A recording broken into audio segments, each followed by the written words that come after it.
I'm Paige. I'm 34 years old. 2 months ago, I woke up in a hospital bed and learned that my newborn daughter was being cared for by a stranger because my own mother chose a night at a casino over being there for her grandchild. For 9 years, I quietly sent my parents $4,500 every month. That adds up to nearly $500,000. No one ever said thank you. Then came the night I was in the emergency room with a punctured lung and 3 broken ribs. My baby girl was alone in the NICU, and my mother told my husband, "Paige always has these emergencies. Your sister never has these problems." 3 hours after I canceled every transfer, my grandfather walked into my hospital room carrying a thick folder. What he said next changed everything. Before I explain what happened, if you enjoy stories about standing up for yourself and seeing consequences take their course, please like and subscribe, but only if this story genuinely resonates with you. Leave a comment below telling me where you're watching from and what time it is there. Now let me take you back 9 years to the day I made the first transfer that started all of this. I was 25, fresh out of college. My first real paycheck had just landed in my account, and I remember staring at the number like it was something unreal. Then my phone rang. "Paige," my mom said, her voice breaking. She was crying. "It's your father. He had a small stroke." My heart stopped. "What? Is he okay?" She said he was stable, but that their insurance wasn't good, the medical bills were piling up, and they were already behind on the mortgage. Foreclosure was being mentioned. I tightened my grip on the phone. "How much do you need?" She hesitated, then said, "I hate asking. You just started working, but you're the only one who can save this family." We agreed on $2,000 a month. I set up the automatic transfer that same night. Before hanging up, she added, "Don't tell your father. He'd be ashamed. This stays between us." I agreed. Of course I did. What kind of daughter wouldn't help? She never thanked me. Not that first night, not ever. Instead, she said, "This is what daughters do." 3 days later, I was scrolling through Instagram. My sister Megan had posted a photo holding a Louis Vuitton bag, smiling at the camera. The caption said, "Best mom ever." I stared at it for a long time. I almost called my mom to ask about it. Almost. Then I told myself maybe the bag was discounted, maybe Megan was going through a hard time, maybe I was being unfair for questioning it. That was the first lie I told myself, and it wasn't the last. By year 3, the amount went up to $3,500. "Megan wants to take an online marketing course," my mom said. "She's found her passion. She wants to be an influencer." By year 5, it became $4,500. The house needed repairs. My father's health wasn't improving. His medications were expensive. I didn't question it. I adjusted my life instead. I canceled my gym membership, stopped eating out, and took freelance consulting work on weekends just to make it work. Daniel and I had been dating for 2 years by then, and he noticed the changes. "Paige, when are we going to talk about buying a place together?" he asked. "Soon," I said. "I just need to save a bit more." He didn't push, but one Thanksgiving after visiting my parents, he asked something that stayed with me. "Have you noticed your mom never asks how you're doing?" I brushed it off, said she was just busy. She had spent 40 minutes talking about Megan's Instagram followers and didn't mention my promotion once. I didn't have a response. What I did have was a memory. 4 years earlier, my grandfather had called me out of the blue. "Grandpa Harold." My mom always said he was too busy and didn't really care about family. That day, his voice was gentle. "Paige," he said, "I need to ask you something. Are you happy? Is your mother good to you?" I hesitated. Something in his tone made me uncomfortable. I told him everything was fine. He was quiet, then said, "If that ever changes, you call me. Promise." I promised, then forgot about it. I shouldn't have. The pregnancy changed everything. I was 33 when I saw the 2 pink lines. Daniel cried, I cried. For the first time in years, something shifted. I started doing the math I'd been avoiding. $4,500 a month, times 12, times 9 years, $486,000. I could have bought a house, started a college fund, taken a real vacation. I pushed those thoughts aside. What mattered was the baby. I called my mom and told her I was pregnant. She said, "Oh, Paige, finally? I was starting to worry you'd never give me grandchildren." I let it go. Then I said what was harder. I told her we needed to talk about the transfers. With a baby coming, Daniel and I needed to save. I suggested reducing it to $3,000 for a while. There was silence. 10 seconds, then 20. Then she said, "After everything we've sacrificed for you, do you know what medications your father takes? Do you know what they cost? I guess you only think about yourself." I didn't reduce the amount. Before I hung up, I heard my dad's voice in the background, tired and quiet. "Linda, maybe we should let her." "Robert, stay out of this." The call ended. It felt small at the time, but looking back, I think my dad was already starting to break. That night, I couldn't sleep. I looked through my mom's Facebook. 3 days earlier, she had posted photos from a spa day with friends, cucumber slices on her eyes. The caption read, "Self-care Sunday with my girls." That same week, she told me my dad's prescriptions were draining them. I stared at the photo until my eyes burned. Daniel found me crying at 2 in the morning. I said it was hormones. Another lie. They were coming easier. 7 months pregnant, exhausted, still sending the money. One evening, Daniel sat me down with his laptop open. He had tracked everything, every transfer, every explanation, every time I said just one more month. "Paige," he said, "this is $486,000. Seeing it laid out made my chest tighten. That was 2 house down payments, Emma's entire college fund, 20 years of retirement savings. I tried to defend it. They needed it. "Did they?" he asked, turning the screen toward me. My mom had posted about a new living room set. My sister had just come back from Cabo. My dad's medications somehow cost more than cancer treatment. I had nothing to say. "I'm not telling you what to do," Daniel said, "but ask yourself this. If you keep going, what does our daughter learn? That her mother is an ATM? That family means giving until you have nothing left?" I wanted to argue, but I couldn't. "What if I stop?" I asked quietly. "What if they hate me?" He took my hand. "Then you'll finally know what you're worth to them." I wasn't ready to find out. Not yet. But sometimes you don't get to choose the timing. 2 months later, I was in a hospital bed with a collapsed lung, my baby in the NICU, and my mother's voice coming through my husband's phone. "Paige always has these emergencies." Some lessons come the hard way. October 17th, Thursday, 9:47 p.m. I remember because I had just checked my phone. Daniel had texted, "Drive safe, love you." I was 36 weeks pregnant and exhausted after a late meeting. The rain was heavy, the kind that blurs headlights. I was 3 miles from home, at Maple and 5th. I had the green light. I remember that clearly. Green meant go. Green meant safe. The pickup truck ran the red. One moment I was thinking about a warm bath and sleep. The next metal screamed, glass shattered, and everything spun. I felt the impact in my chest, in my bones, in the place where my daughter should have been safe.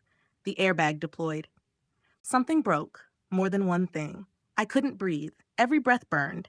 Sirens came closer. I reached for my belly. It was still there, still round, but I couldn't tell if she was moving. Everything hurt too much. "Ma'am, can you hear me?" Flashlights, voices, someone cutting my seatbelt. "She's pregnant. We need to move now." I tried to speak. I tried to say, "Save her first," but no sound came out. The last thing I saw before everything went dark was the face of a paramedic, young and visibly shaken. The final thought I had was simple and clear. Please, not her. Take me if you have to, but not her. Then there was nothing. I didn't wake up for 14 hours, and when I did, I learned exactly what my family was made of. Daniel was in Seattle when his phone rang. He told me later how it happened. He was alone in his hotel room, reviewing code for a morning presentation, when the caller ID showed Denver General. "Mr. Reynolds, this is Dr. Okonkwo. Your wife has been in a serious accident." He doesn't remember packing or calling the airline, only flashes of running through the airport, asking for an earlier flight, being told the soonest one left in 6 hours. He kept asking the same questions. Was I alive? Was the baby alive? They told him I was in surgery, that they had performed an emergency C-section and delivered the baby early. She was in the NICU. I had a punctured lung, 3 broken ribs, internal bleeding, critical but stable. Daniel stood in the middle of SeaTac Airport and felt everything drop away. 6 hours. He couldn't get to us for 6 hours. His wife was unconscious in surgery, his newborn daughter was alone in the NICU, and he was thousands of miles away. He did the only thing he could think of. He called my mother. She lived 20 minutes from the hospital. 20 minutes. She could have been there before surgery ended.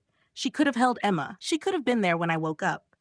The phone rang 4 times. She answered, cheerful and relaxed.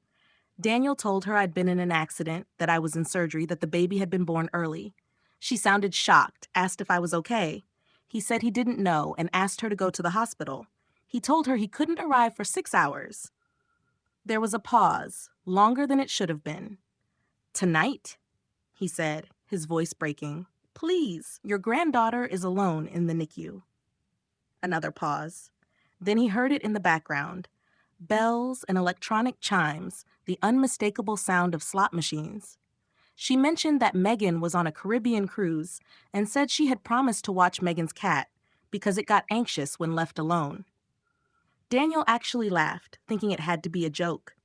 He told her again that her daughter was in the ICU and her granddaughter had just been born prematurely, and that he was asking her to drive 20 minutes. Her tone turned cold and irritated. "Paige always has these emergencies," she said.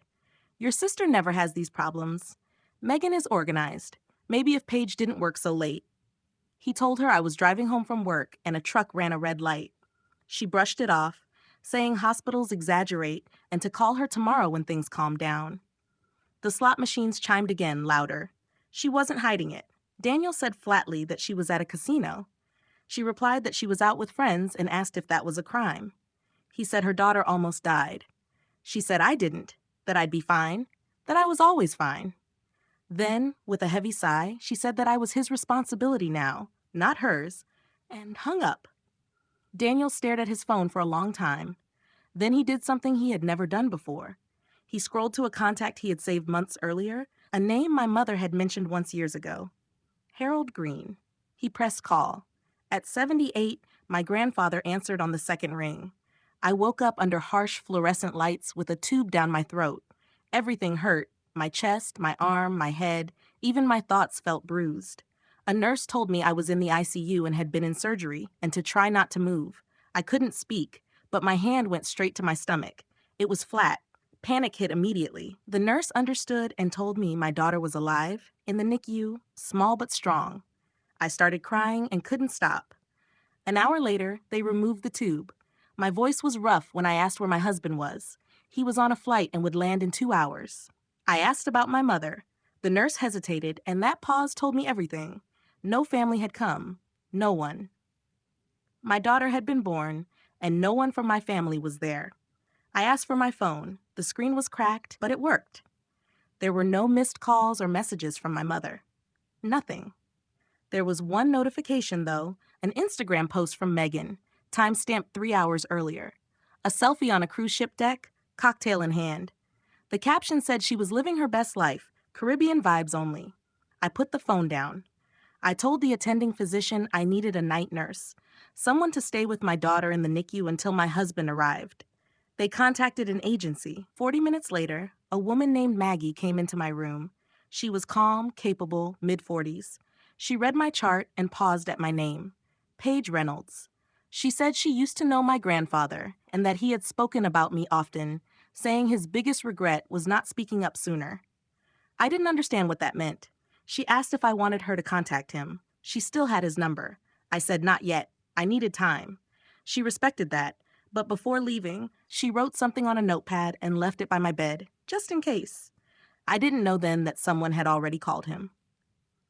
After Maggie left to check on Emma, I lay awake in the dark. My arm was in a cast. Every breath hurt, but my mind was clear.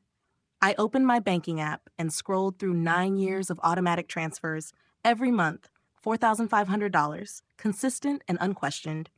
There wasn't a single thank you message attached to any of it. Just money leaving, endlessly. I went to the settings, manage automatic transfers. My mother's voice echoed in my head, "This is what daughters do." Then another question surfaced. What do mothers do when their daughters are bleeding in emergency rooms? They show up, unless they don't. I canceled the transfer, confirmed it, confirmed again. 9 years, $486,000, 3 taps. That was all it took. When I set the phone down, something eased in my chest, something unrelated to broken ribs. I should have done it years earlier. 3 hours later, my hospital room door opened and my grandfather stood there. He looked the same as I remembered. Tall, even at 78, silver hair, sharp eyes shaped by decades on the judge's bench. He crossed the room quickly and took my hand, steady and warm, telling me he was there now. It had been 4 years since I'd last seen him. My mother had always had excuses, telling each of us the other was too busy. When I told him she said he didn't want to see me, his jaw tightened. He said she told him the same about me. Years of manipulation suddenly made sense. He told me Daniel had called him and explained what happened, including what my mother said. I tried to apologize, but he stopped me. Then he took out a thick folder and told me he knew about the money. Inside were my bank statements, every transfer documented. He said he had been watching because something felt wrong. When I asked why he hadn't said anything, he explained he'd made the same mistake with my grandmother, staying silent and hoping things would fix themselves. He thought that if he gave my mother enough space, she might choose to do better. Instead, she used it to keep me trapped.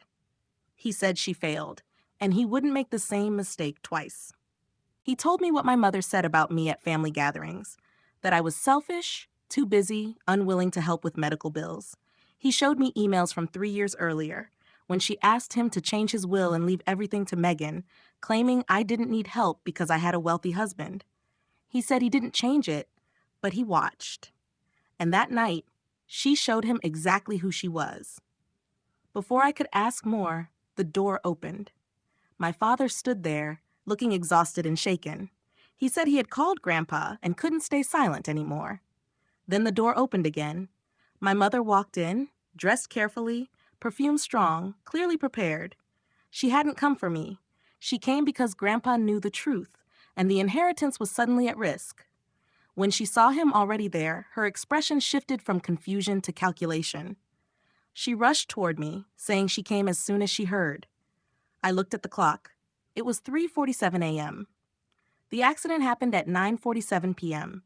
Grandpa asked calmly where she had been. She tried to say traffic delayed her. My father said he had tracked her phone and that she was at the Desert Rose Casino. Her face changed, then settled into a tight smile as she defended herself, saying she was allowed to have friends. Grandpa reminded her that while she was there, her daughter was in surgery and her granddaughter was in the NICU, and her son-in-law was begging for help.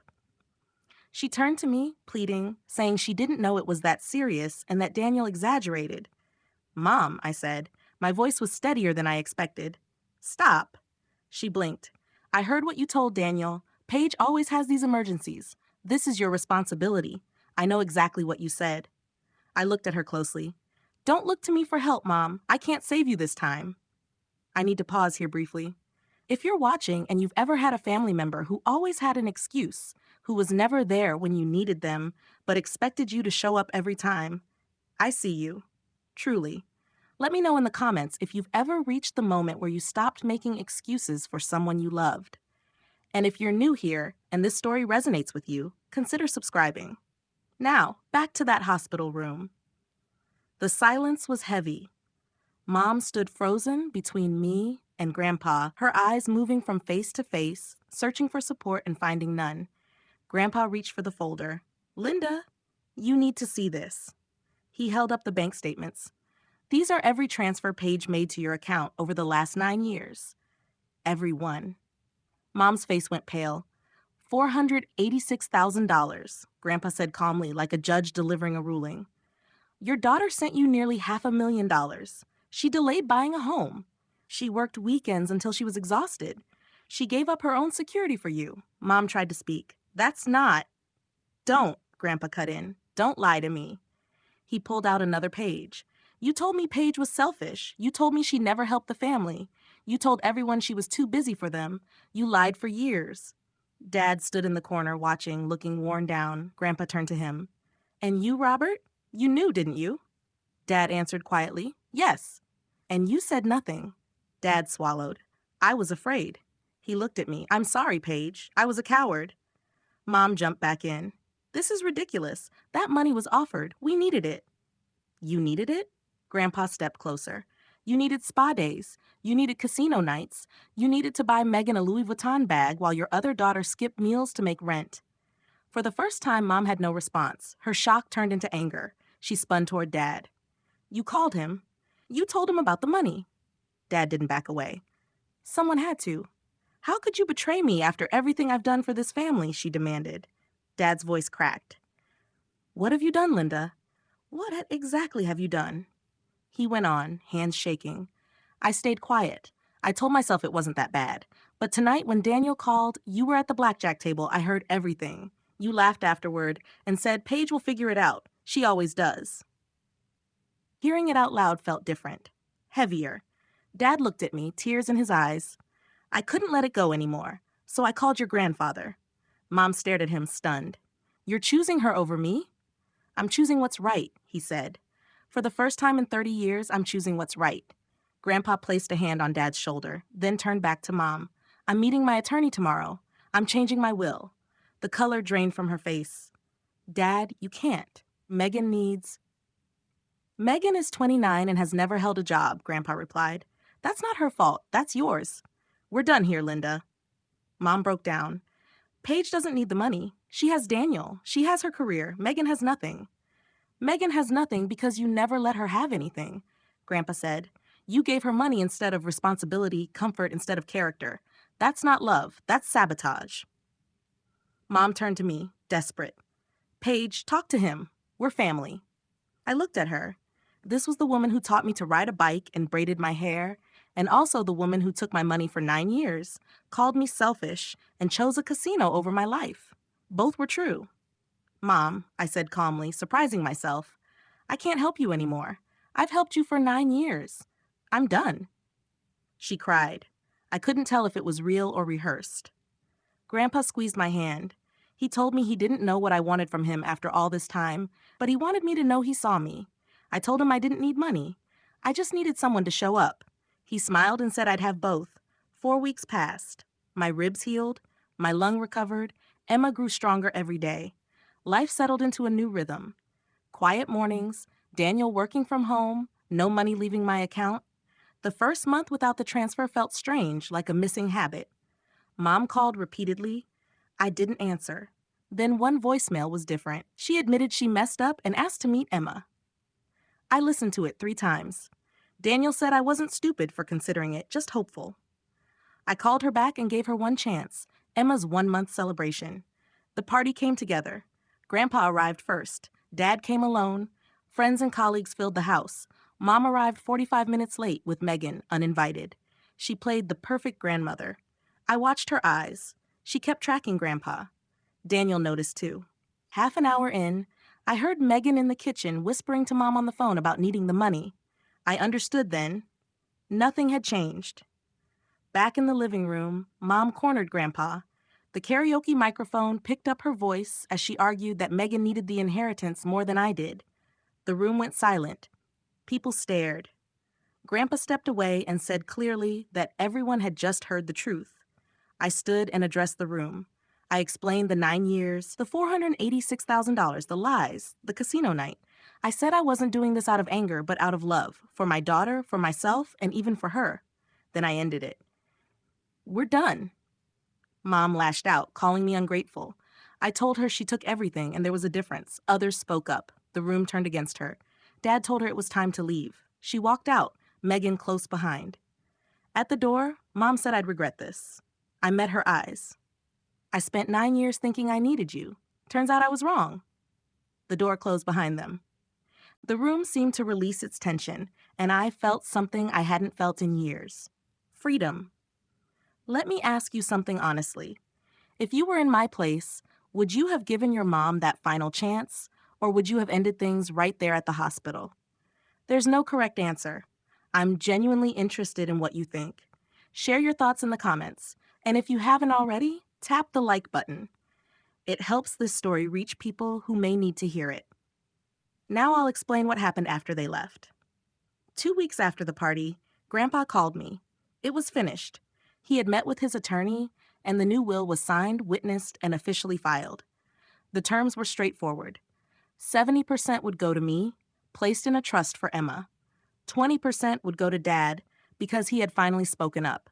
The remaining 10% would go to Mom and Megan, but only under one condition. Mom had to complete 6 months of therapy with a licensed counselor before receiving any of it. Grandpa said he didn't expect her to follow through, but he wanted the option to exist. That was the best he could offer. I didn't argue. It was more than fair. The consequences followed quickly. Without my monthly transfers, my parents' finances tightened almost immediately. The spa visits stopped, the casino nights ended. Mom had to sell the new living room furniture she had been bragging about. Megan's influencer career fell apart without funding. She posted an emotional video about family betrayal that received exactly 47 views. A week later, she started working at a department store. It was her first real job at 29. Dad called me once, on his own. He said he knew he didn't deserve forgiveness. I told him he was right. There was silence. Then I thanked him for finally speaking up. It was late, but it still mattered. He cried, and I let him. Word spread through the extended family. News like that always does. Aunts and uncles who had believed Mom's version of events for years reached out with apologies. Some I accepted, some I didn't. For the first time in nearly a decade, I watched my bank account grow. $54,000 a year was staying with me where it belonged. Mom didn't lose her inheritance because of what I said. She lost it because of what she did. There is a difference. 3 months later, Emma sleeps peacefully in her crib. Grandpa sits nearby in the rocking chair, reading with his glasses balanced on his nose. Daniel is in the kitchen making coffee. This is my life now. Grandpa comes over every Sunday. He talks to Emma so she learns his voice, even though she's still too young to understand. He sings old folk songs from his childhood and tells her stories about her great-grandmother, the woman who saw through Mom's behavior 50 years ago. He tells Emma she would have adored her. Watching them together, I feel something inside me slowly repair. The money that no longer left my account has already changed our lives. We paid off the mortgage early, started a college fund for Emma, and took our first real vacation in years. We stayed in a mountain cabin where the only sound was wind moving through pine trees. Dad still calls sometimes. Our conversations are careful. He's still with Mom, but something has shifted. He has started setting boundaries, small ones but real. He told me recently it wasn't much, but it was a start. That's more than many people manage. Then he said he was proud of me. He admitted he should have said it years ago, but he was saying it now. I didn't realize how much I needed to hear that until he did. Healing doesn't move in a straight line. Some days, I still reach for my phone to call Mom, out of habit. 9 years of routine doesn't disappear overnight.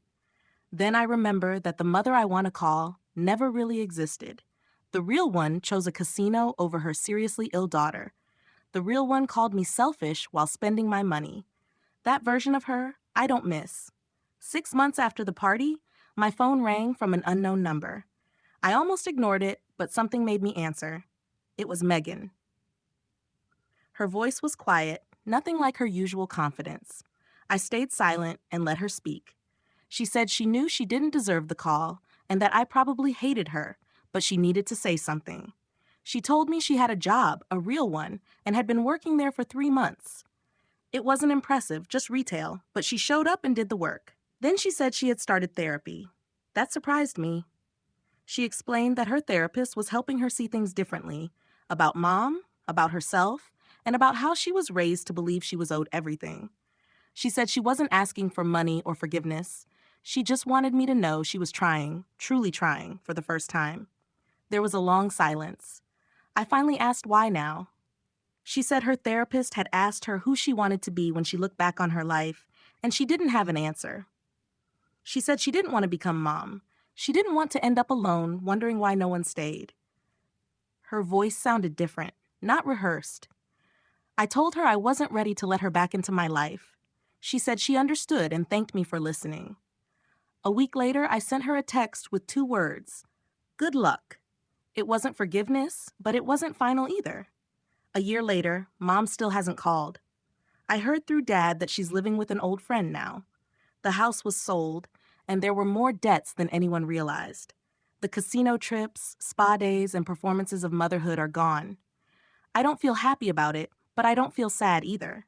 I feel free. Megan and I aren't close, and we may never be, but she's still in therapy and still working. She sent Emma a birthday card. It was handmade. Small, but sincere.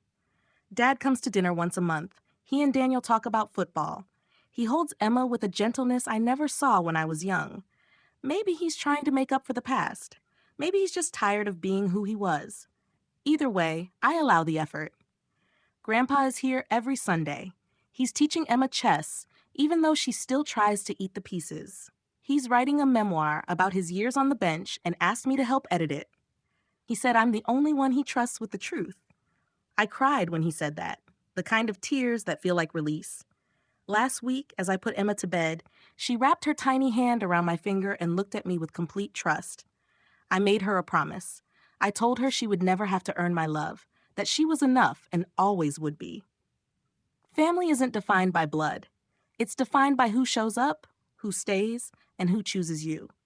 I finally found mine, and it was worth everything I lost to get here. Before I go, I want to share a few things I learned. Not as advice, because every situation is different, but as reflections that help me. First, guilt is not the same as love. I confused the two for years. I thought feeling guilty meant I cared, but guilt is often used as control. Love doesn't work like that. Love doesn't keep score or make you feel small. Second, you can't destroy yourself to keep others comfortable. I had heard that saying before, but understanding it took almost losing my life. I hope you don't wait that long. Third, the people who truly matter will respect your boundaries. When I finally set mine, I was afraid everyone would leave. Instead, the people who cared stayed, and the rest revealed who they were. Finally, choosing yourself isn't selfish. It's survival. It's self-respect. It's teaching your children that their parent knows their own worth. Emma will grow up seeing a mother who doesn't apologize for existing, who doesn't beg for affection, and who understands she deserves better. That is the greatest gift I can give her. Thank you for staying with me through this story. I know it wasn't easy to hear if you've lived something similar. If this resonated with you, I'd like to hear your thoughts. Share what stood out or what felt familiar. If you're new here, consider subscribing. I share stories like this about boundaries, self-respect, and finding the people who truly choose you. And remember, you deserve people who choose you for who you are, not for what you give or what they can take. You are enough. You always have been. Thank you for watching.